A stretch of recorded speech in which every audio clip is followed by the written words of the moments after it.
জমি কেনাবেচার জন্য দলিলের সংক্ষিপ্ত রূপের অর্থগুলো আগে থেকে জানা দরকার, যার ফলে পরবর্তীতে এগুলো জানলে সহজ হয়।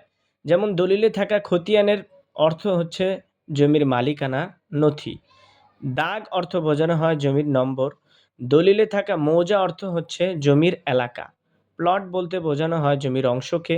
বিক্রেতা দলিলের মধ্যে থাকে, এটির অর্থ যে ব্যক্তি জমি বিক্রি করেছে।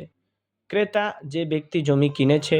মিউটেশন মালিকানা পরিবর্তনের নথি। স্ট্যাম্প বলতে জমি কেনা ফি বা কর। শতাংশ জমির পরিমাণকে বোঝায়। কাঠা বলতে বোঝানো হয় গ্রামের জমির একক মাপ। দখল বলতে মালিকের জমিতে ব্যবহারাধিকার। ক্ষমতা পত্র বা পিওএ দলিলে থাকা, এর অর্থ হচ্ছে অন্যকে বিক্রির অনুমতি দেওয়া।